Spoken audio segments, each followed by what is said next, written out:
And before we get started today, a quick word about our website, our merch, and some deals that we have going on right now. Go ahead and head over to our website, seen here, and scroll all the way to the bottom and enter your email here to join our email list. There is currently an ongoing promotion for 10% off your entire first order for new email subscribers. As a member of the email list, you will also be able to take advantage of future promotions and a future newsletter that will be coming soon, where we will feature links to other resources, promotions, discounts, and ads for merchandise and other items that fit with our brand. So go ahead and go to the headquarters website, sign up for the email list, and take advantage of that 10% off your entire first order. I look forward to seeing you around the headquarters, Patriots. Bye for now. And now, back to our week's video. Why hello, fellow Patriots, and welcome to episode 13 on the Patriot Dad channel, where we can discuss current events and modern issues, all while keeping it as real as possible. Today, I wanted to talk to you about the executive order from July 13th of 2023 titled Ordering the Selective Reserve and certain members of the Individual Ready Reserve of the Armed Forces to active duty. We'll go through the text of the order here briefly and see that this topic is a good follow-on for last week's topic, where we talk about the current military recruiting disaster that we are seeing. So go ahead and check out that video as well. So now we'll shift over to the text of the order. As you see here, the title is what we just discussed. By the authority vested in me as President by the Constitution and the laws of the United States of America, including sections 121 and 12304 of Title 10 United States Code, I hereby determine that it is necessary to augment the active armed forces of the United States for the effective conduct of Operation Atlantic Resolve in and around the United States European Command's area of responsibility. Now, why would they need to augment the current military unless there was a shortfall in recruitment and we didn't have enough people in the right jobs presently to navigate the conflict we have going on in Europe? In furtherance of this operation, under the stated authority, I hereby authorize the Secretary of Defense and the Secretary of Homeland Security with respect to the Coast Guard, because the Coast Guard is part of DHS, not the Department of Defense, when it is not operating as a service in the Navy, under their respective jurisdictions to order to active duty any units and any individual members not assigned to a unit organized to serve as a unit of the selected reserve, or any member in the individual ready reserve mobilization category and designated as essential under regulations prescribed by the Secretary concerned, not to exceed, and this is important, 3,000 total members at any one time, of whom not more than 450 may be members of the individual ready reserve, as they deem necessary, and to terminate the service of those units and members ordered to active duty. This order does not intend to and does not create any right or benefit, substantive or procedural, enforceable at law or in equity by any party against the United States, its departments, agencies, or entities, its officers, employees, or agents, or any other person. Joseph R. Biden Jr., the White House, July 13, 2023.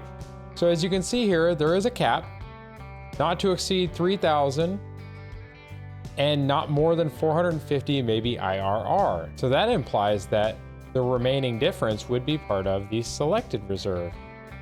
Now, this might sound ominous, and it very well could be, but it's not necessarily definitive, nor does it mean that a deployment is imminent. Let us read a quick breakdown of the order from the news site Task and Purpose. So you can see here what you need to know about Biden's IRR executive order. This was published the following day.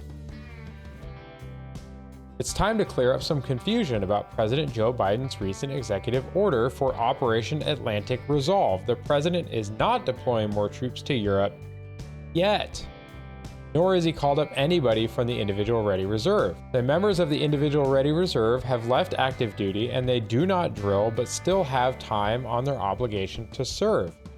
The standard military contract is 8 years, so if you serve 4, you have 4 of IRR duty. If you do 6, like most nukes, you have to serve the remaining 2 as individual ready reserve. Since the executive order was released on Thursday, or yesterday for this article, many social media users have assumed that Biden is mobilizing hundreds if not thousands of members of the IRR for combat deployment to Europe. The feeling of unease is especially palpable among veterans who have recently left active duty and would still have time remaining on their 8-year military service obligation. This is what we just talked about.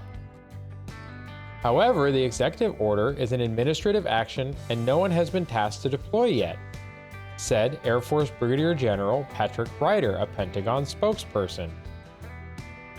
In essence, the executive order places caps on the types of reserve component forces that could deploy to Europe if needed, up to 3,000 troops, of which no more than 450 can come from the individual ready reserve. The Army and Air Force have identified several types of billets that the executive order gives them the authority to fill, including contracting, military police, dental support, human resources, financing, and possibly replacement combat forces. By designating Operation Atlantic Resolve as a contingency operation, Biden's executive order also ensures that any members of the Select or Individual Ready Reserve who are eventually deployed to Europe receive the same benefits as active duty troops. The Defense Department called up thousands of members from its IRR during the Iraq and Afghanistan wars. The process was rocky at first. In January of 2005, the Army reported half of the IRR members mobilized had asked for a delay or exemption from their orders, and hundreds of others simply failed to show up to deployment stations. So you can see here that this is not the first time that the IRR has been activated to support operations. And as they just showed at the end there, they already had issues back in 2004-2005 with people not showing up. Now, if you remember from last week's video, I don't think we'll have even as good a turnout as we did then. I think it's going to be significantly worse if they try and do a mass activation of the IRR. Also, keep in mind that as recently as 2020, Trump signed an executive order similar in support of COVID-19 response. We have an article from military.com to give us a little perspective on that. From March 30th of 2020, according to the web address, Trump's IRR recall order, what you need to know. You may have heard that President Trump signed a new executive order on Friday, March 27th. Again, this was 2020. To recall members of the Selective Reserve and some former members to active duty in support of the government's response to the novel coronavirus COVID-19 outbreak. While this sounds ominous, the executive order is mainly a formality giving the Pentagon the authority to recall reserve members as necessary. The military branches have also started to gauge interest from recently separated members on volunteering to return to active duty in response to the COVID-19 pandemic. And the article goes on, and you can look at the link in the description, and you can go to my website, patriot-hq.com, and look at the blog post to get the links for this video as well. And you can read the rest of the article. There are some interesting things in there. And if you look at the text, which I will also include the link for, from Trump's executive order, it's very similar. As you can see, this order is not unique. Biden is not the first one to sign a similar executive order. It's happened multiple times in the past. So it's not only not unique, it also does not mean that we are immediately escalating things in Europe. Now, issuing this executive order and the wording in it could be seen as a minor escalation, but it does not mean that troops are being recalled to active duty immediately and being sent overseas right away. I'm sure we would hear about it on social media if that was the case. And right now, you don't really see anything on Twitter, X, or anywhere else about people being recalled and complaining about it. And I'm sure that the current generation would complain a great deal. Now, this order is a step and it gives flexibility and lays the groundwork for potential future activities, absolutely. But try to keep calm and keep an analytical head. We are all best served by keeping a cool head and not jumping to conclusions. I agree with the skeptics that this step does not instill confidence in a short-term resolution to the conflict currently underway in Europe, and I wish they were talking more about diplomacy instead of racing towards escalation with a nuclear-armed country. One main goal of this channel is that I do my best to keep it real with you, and feeding the narrative of binary choices just doesn't do that. There has to be a middle ground between this order doesn't mean anything and this order means we're invading Moscow tomorrow. There has to be a middle ground. Keep your powder dry, my patriots. The sky isn't falling yet, but pay attention and keep yourselves appraised of what's going on by any means necessary, and that means seeking out alternative information sources. Don't just rely on the media, because as we talked about in another previous video linked here, the media is just the Colosseum meant to entertain you. You need to find alternative sources of information, whether that's social media or blogs or videos like this one, to help keep you informed. So keep it real, y'all, and keep being patriots. Thank you for watching this video. If you enjoyed it, please give it a thumbs up and leave a comment below.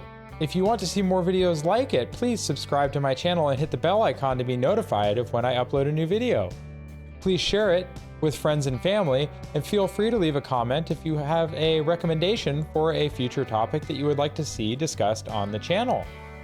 Following today's topic, for next week, we will be continuing this discussion with the basics of Russia and NATO and how we might have ended up here, a brief history. Take care, God bless, and bye for now. Go ahead and check out one of the links on the screen now to either subscribe to the channel and see the rest of the videos of the channel, or one of the carefully selected videos that you may wish to see that YouTube has used its algorithm to select for you.